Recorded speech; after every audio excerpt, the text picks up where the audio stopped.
very welcome. I don't know where yet. I'm going to take a drink of water. I have a little beekeeper Lego, but I did not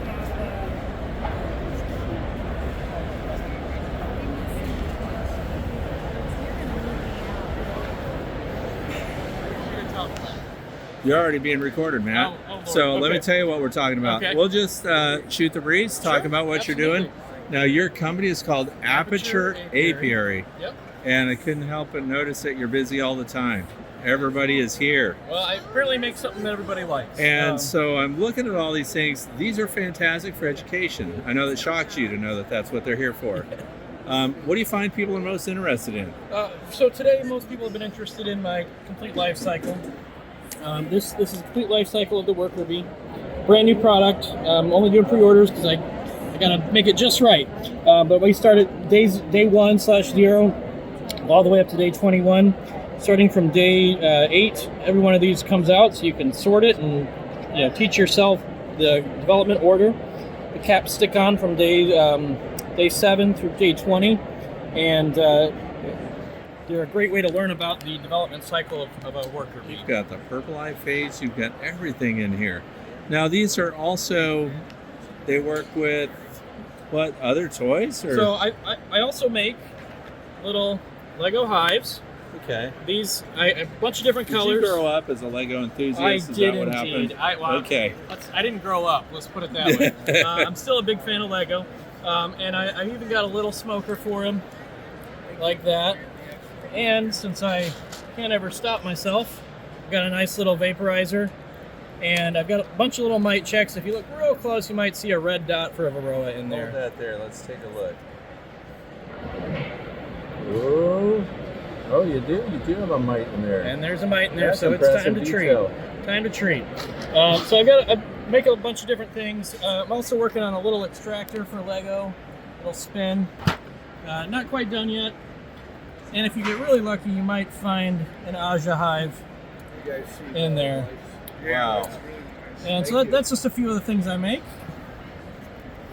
And my favorite thing is Fred was telling people not to touch over here. Yeah. It's my giant life in the hive. Okay. So this big set This right is here, a big scale item. You got a worker bee with a magnetic mite, so she sticks on there. Oh, that's nice. And then And those wings pivot also? these ones do not. Those ones Okay. are fixed. Yeah. And you got your pupa in there with the mite as well. And if your hive is recently swarmed, you might have a virgin queen who's going to emerge out of her queen cell here to go out on her mating flight. I got a big version of that, and I've also got a little handheld version, which I'll bring over here. This is a smaller version of that. It's all magnetic, so it all snaps together. You got each individual stage there. You've got your honey, you got your egg, you got your larva with royal jelly, and your pupa. Inside there, you got a little mite and an immature male mite there. And since bees like to eat, you've got your bee bread. And then your worker bee. You have a drone? I do have a drone. I'm sold out of those, but I got a drone. I got a little drone here. And that's fantastic. you got a queen. She's got magnetic ear tags. Oh, she's marked. Okay. Yeah, she's marked. So she's been on her mating flight. She's ready to start laying eggs. So that's the core set, and then I've got the queen cells to go with that as well. The queen cup and the queen cell. Oh. And it's all, like I said, it's all magnetic, so it all snaps into place. And you get your different cell caps here. You get your standard worker cell.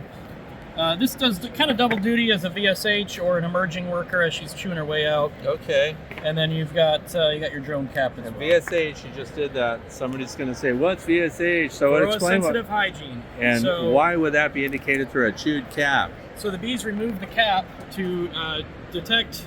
Well, the current theory, at least last I heard, was that the pupas, they release kind of a distress pheromone, and then the worker bees will go in and remove the cap to see if that worker or that pupa is injured or diseased, and then they'll remove it if there is presence of varroa. That's fantastic. Great explanation too. So are they placing orders? You had a huge line here. So I've got a bunch of these. I'm sold out of queens. I'm doing pre-orders on the complete life cycle. Right now we're looking a couple weeks on that, probably closer to 5. I've got a lot of pre-orders on that. And just as a little teaser, next step is to work on, we'll work on a drone version of that as well. So. Okay. And I noticed you've got a whole collection of pests over here. I do indeed, although Let's my go. Varroa has walked away. Your Varroa got away. That's not good. All right, so we got... I've got a couple other things here. I've got the dreaded Tropalaelaps. Tropalaelaps, a.k.a. the tropy mite. The tropy mite.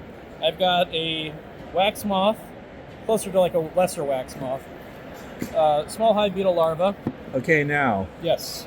If these were live and we picked up a wax moth larvae and a small hive beetle larvae, how can we tell the difference just by the feel? So, I don't know about the feel, but you would find spines. Yep. Spines on the small hive beetle. And the wax moth, you're going to have a set of 8 total legs. Yep. And that's the big difference between the two of those. Yep. And if you roll them, the small hive beetles feel rubbery. Oh, really? Okay. And the little wax moth larvae will actually squash up in your finger. I usually just squish them before they get to that But these stage. are really remarkably accurate. I'm impressed. These are not to scale. They'd be about quarter scale. The Varroa mite and the Tropalaelaps, these are both human scale. Okay. And this would probably, the small hive beetle, you could say that's scaled to a small human. I do also, I don't bring them a lot with me, but this would be about half scale to a human. You'd be looking at about a small dog for an equivalent. How did you come up with these designs? That's a really good question. So, I had somebody ask me, hey, I'd love a model of, life in the hive. They wanted something they could hold in their hands. Obviously, you can't hold a bee in your hand. And the idea behind that was you could take it into a school, you could teach kids with it. Obviously, there's a lot of really great informational placards out there, and they're great. But kids like to hold things, and the idea was to give kids something to hold so that they could learn about bees. And it's just amazing you hand that to a kid, their eyes just go, whoa! Yeah. They get the idea, they get it, and I can't tell you how many stories I've heard of people say, I took it in and the kids just went, wow! Yeah. So the idea behind it was to create something that people could use to teach about bees any time of the year to anyone. And we've got these. So these are, right here we've got the digestive system. And I'm not even going to try because I'm going to mispronounce them. But you've got the different stages from the esophagus all the way to the exit. And the exit, the rectum. Malfunction tubes. Okay. And then you've got your pylorus, your ileum, and different stages there. And then this is brand new for me, this is your external anatomy. And I could probably even go into more detail on here, but this is the majority of things that you would need, starting from the mandibles all the way to the stinger. Now, is that the size? Do you offer larger scale versions of these? Or? I would do that probably by custom order. By custom order. Yeah. Okay. So this is what I'll have on my website in a couple weeks. But this really is a pocketable. I've had a lot of people come in who are taking their master beekeeper exams and say this is exactly what's on there. So I might even offer one with a blank slate, so you can learn them yourself. One of the things you mentioned in the exam, you would have the proventricula and the ventricula that are not. Well, yeah. I mean, I would need to make. But it of course, bigger. that's again more elaborate, more detailed. I would But it's have a to great go bigger. introduction. Yeah. Okay. Yeah. So what's next? Anything new that you don't currently have that you're working on? Well, I'm not going to give away all my secrets, but I've got One secret, just one secret. We'll be making a drone version of the complete life cycle very soon. Oh, good idea. Yeah. Great. So that's it. That's all. In a That's all I'm nutshell. going to tell. How do people find you? Find me on Instagram, Aperture Apiary, and Facebook, same name. And Facebook. Great. Thanks so much for your time, Matt.